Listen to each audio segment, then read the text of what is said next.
তো আমি এখানে হচ্ছে যে রান্না করব বুটের ডাল। তো বুটের ডালটা আমি 1-1.5 ঘন্টা আগে ভিজিয়ে রেখেছিলাম। ভিজিয়ে রেখে ভালো করে ধুয়ে নিয়েছি, সাথে আর কি আমি একটা আলু দিয়েছি, এভাবে করে আর কি কেটে নিয়েছি আলুটাকে।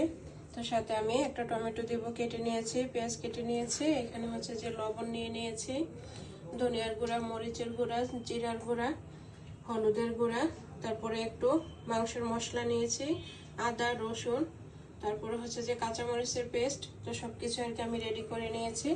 এখন আর কি আমি রান্নাটা বসিয়ে দিব। তো আমি রান্নার জন্য একটা পাতিল বসিয়ে দিয়েছি, এখানে পরিমাণ মতো আর কি তেলটা দিয়ে দিচ্ছি। তেলটা গরম হয়ে গিয়েছে, এখন আমি পেঁয়াজটা দিয়ে দিলাম, দিয়ে একটু হালকা ব্রাউন হওয়া পর্যন্ত ভেজে নেব। আমার পেঁয়াজটা হচ্ছে যে হালকা ব্রাউন কালার হয়ে গিয়েছে। এই পর্যায়ে হচ্ছে আমি আদা রসুন পেস্টটা দিয়ে দিচ্ছি প্রথমে, দিয়ে এটাকে আমি 1 মিনিটের মতো ভেজে নেব। তারপর হচ্ছে যে বাকি মশলাটা দিব। আমি আদা রসুনটাকে ভালো করে আর কি ভেজে নিয়েছি, এতে করে কাঁচা গন্ধটা আর কি চলে যাবে আদা রসুনের। এই পর্যায়ে আর কি আমি বাকি শুকনো মশলাগুলো আর কি দিয়ে দিচ্ছি, সবকিছু একসঙ্গে দিয়ে দিলাম। দিয়ে এটাকে আর কি আমি একটু ভেজে নিয়ে তারপর আর কি আমি পানি দিয়ে দিব, যাতে করে মশলাটা পুড়ে না যায়। পর্যায়ে আমি একটু পানি দিয়ে দিচ্ছি, এতে করে মশলাটা ভালোভাবে আর কি কষানো হয়ে যাবে। আমি এটার মধ্যে মশলাটা রেখেছিলাম, তাই এটার মধ্যে একটু পানি দিয়ে আর কি দিয়ে দিচ্ছি। মশলাটা আর কি কষানো হয়ে গিয়েছে, তেলটা ছেড়ে দিয়েছে।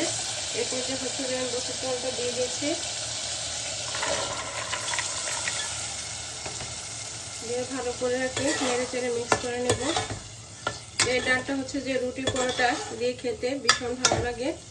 হোটেলের মধ্যে আর কি সকালবেলা দেখবেন যে ভাজি সাথে ডাল ভাজি অন্য ভাজি থাকে, তো আমি ওরকম করে দিচ্ছি। সাথে আর কি আমি একটা আলু দিয়ে দিয়েছি। ডালটা যদি একেবারে তরকারিটাও কষানো হয়ে গিয়েছে, তো এটা আর কি আমার মেয়ে হোটেলের ভাজিটা খুব বেশি পছন্দ করে, ডাল ভাজিটা। তো আমি আজকে করে নিলাম হোটেল স্টাইলে ডাল ভাজি।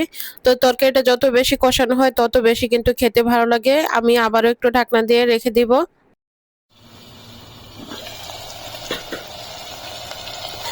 তরকারিটা কষানো হয়ে গিয়েছে, এরপর জলটা আমি ঝোল দিয়ে দিব। জলটাও ছেড়ে দিয়েছে, যে আমি গরম পানি দিয়ে দিচ্ছি তরকারিটার মধ্যে। পরিমাণ মতো ঝোলের পানিটা দিয়ে দিলাম, দিয়ে একটু ভালো করে নেড়ে চেড়ে ঢাকনা দিয়ে ঢেকে দিব। ঢাকনা দিয়ে ঢেকে দিলাম, আবারও ঢাকনাটা তুলে একটু নেড়ে চেড়ে কয়েকটা কাঁচামরিচ দিয়ে দিব মাঝখান থেকে ফেলে। আমার ডালটাও হয়ে গিয়েছে। তো আমার আজকের ডাল রান্নাটা কেমন হয়েছে অবশ্যই কমেন্টে জানাবেন। ভালো লাগলে একটা লাইক দিয়ে কমেন্ট করে আমার চ্যানেলটাকে সাবস্ক্রাইব করে দিবেন, পাশে থাকে বেল আইকনটা ক্লিক করে দিবেন। এতে করে আমি যখনই নতুন কোনো ভিডিও আপলোড করি আপনাদের কাছে নোটিফিকেশন চলে যাবে, আপনারা আমার ভিডিওটা দেখে নিতে পারবেন। তো এই হচ্ছে হোটেল স্টাইলের বুটের ডাল ভাজি, যেটা দিয়ে রুটি পরোটা নান সবকিছুই খাওয়া যাবে। তো সবাই ভালো থাকবেন। আসসালামু আলাইকুম।